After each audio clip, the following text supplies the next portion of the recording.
शेखावाटी की धरती का एक ऐसा गांव जो शिक्षा, स्वास्थ्य और खेल के मैदान में अपनी एक अलग पहचान रखता है।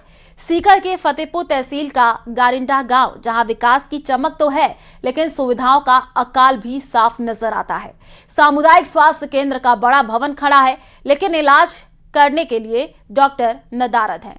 सिस्टम की कुछ फाइलें अभी वन विभाग और प्रशासनिक तालमेल के बीच अटकी हैं। देखिए गारिंडा गांव की जमीनी हकीकत। था आपका हमारे इस खास कार्यक्रम गांवरी बात में। और गांवरी बात में आज हम पहुंचे हैं सीकर जिले की फतेहपुर पंचायत समिति के गारिंडा गांव में। यहां की समस्याओं को लेकर, यहां पिछले 5 साल में हुए विकास को लेकर और आजादी के बाद से अब तक गांव में क्या कुछ बड़े काम हुए उसको लेकर हम बातचीत करेंगे। इसके लिए गांव के लोग हमारे साथ हैं। गांव के निवर्तमान सरपंच कहे हैं, प्रशासक कहे हैं, वो हमारे साथ हैं और लोगों से जानेंगे कि गांव में आज भी कौन सी समस्याएं हैं जिनके सुधार की जरूरत है, जिनको लेकर के सरकार से बजट की जरूरत है, जिनको लेकर के पंचायत के स्तर पर काम करने की जरूरत है। इन सब को लेकर भी बातचीत करेंगे। तो सबसे पहले सरपंच से हम शुरुआत करते हैं। आप आबिद हुसैन हैं, यहाँ के निवर्तमान सरपंच हैं, वर्तमान में प्रशासक और सरपंच संघ के अध्यक्ष भी आप हैं। निश्चित तौर पर काफी बड़ी जिम्मेदारी एक युवाचारी के रूप में गाँव के लोगों ने आपको दी। क्या कुछ काम पिछले 5 साल में हुए, क्या उपलब्धि मानते हैं आप?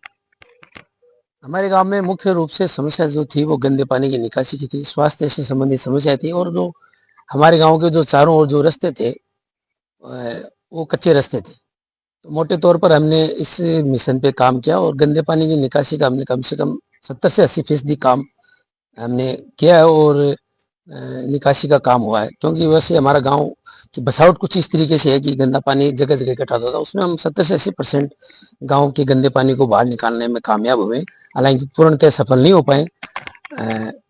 और स्वास्थ्य से के संबंध में हमारे गांव में अभी, क्योंकि हमारे गांव में जो प्रशासन गांव के संग जो कार्यक्रम था उसमें माननीय मुख्यमंत्री, पूर्व मुख्यमंत्री अशोक जी गहलोत आए थे और हमारे गांव की मुख्य मांग थी तो यहाँ CHC इस गांव में, जिसका भवन भी अभी बनकर के तैयार हो गया, ये हमारी सबसे बड़ी उपलब्धि है। इसके अलावा जो गांव के चारों ओर जो रास्ते थे उनमें हमने लिंक रोड बनवाने का काम किया। जैसे इधर हरसावा छोटा से पहले कच्चा रास्ता था, उसमें सड़क PWD से बनवाई गई है। जलालसर रास्ता था उसमें बन गई, रेणु रास्ता था उसमें बन गई। अभी अठवास और फतेहपुर से पहले सड़क थी लेकिन वो टूट गई थी।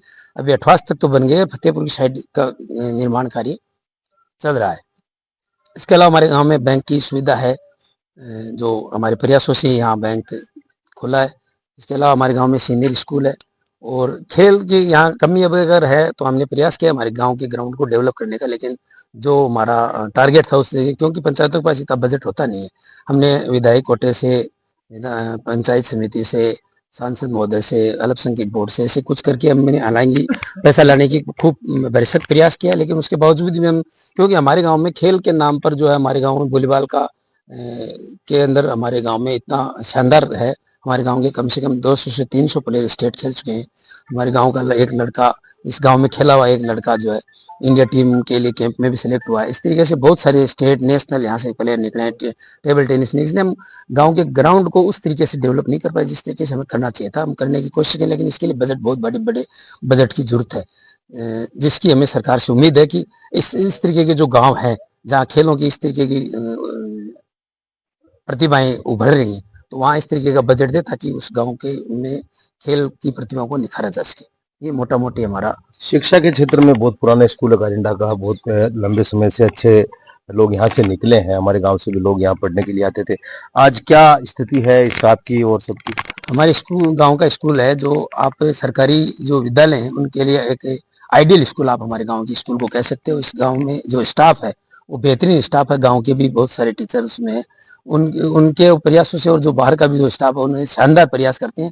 जो प्राइवेट स्कूल जो नहीं दे सकती वो हमारे गांव का स्कूल देता है। और इस बार भी जो रिजल्ट रहा है, आप आश्चर्य करोगे कि कोई भी प्राइवेट स्कूल उसकी बराबरी नहीं कर सकता। इस तरीके से स्कूल में ही हमारे खिलाड़ी तैयार होते हैं और स्कूल में ही हमारी प्रतिभा, इतनी प्रतिभाएं निकलती हैं। इस बार भी 97% टॉपर हमारे स्कूल में, गवर्नमेंट स्कूल में रहा है। आप बताओ, क्या कुछ विकास के काम गांव में हुए हैं? विकास के काम तो बताए प्रशासक महोदय ने, वो करीब करीब हो गए हैं। मेन जो गांव के हिसाब से शिक्षा और स्वास्थ्य 2 मुख्य मुद्दे हैं। तो शिक्षा के हिसाब से तो इसमें विज्ञान की सख्त जरूरत है और हमने ये पिछले 5-6 साल से सरकार से मांग कर रहे हैं, लेकिन अभी तक विज्ञान संकाय नहीं खुला, केवल आर्ट्स है। और क्या जरूरत है आज के टाइम में? जरूरत है यहाँ, हमारे यहाँ अभी पशुओं का वो है, छोटा चिकित्सालय है यहाँ, अगर अस्पताल हो जाए तो ज्यादा सुविधाजनक होगा। साफ सफाई साफ सफाई के मामले में तो जैसा सरपंच साहब ने बताया, हम काफी हद तक तो इसको समेटने में कोशिश की है, लेकिन फिर भी 15-20% काम है वो बाकी है। ये पैसे के अभाव में बाकी चल रहा है, जब पैसा आएगा तो इसको भी पूरा कर दिया जाएगा। आप क्या मानते हैं गांव की मुख्य मांग और समस्या आज के? नहीं, गांव की अभी पूरी मांग हुई है।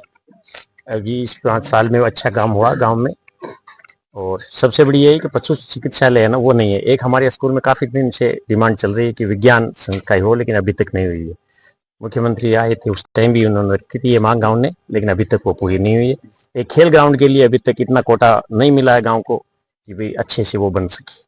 सड़कों और शौचालय, क्योंकि सरकार ने काफी स्वच्छ भारत मिशन के तहत भी खूब शौचालय की पूरे देश में बनवाने की घोषणा करी थी। गांव के हिसाब से आज क्या स्थिति है? नहीं, अच्छी है। हमारे गांव के चारों ओर रोडें बना दी है PWD से, हमारे गांव के हर तरफ रोड बन गई है, अच्छी सड़क है, अच्छा काम है। पक्के मकान और शौचालय सब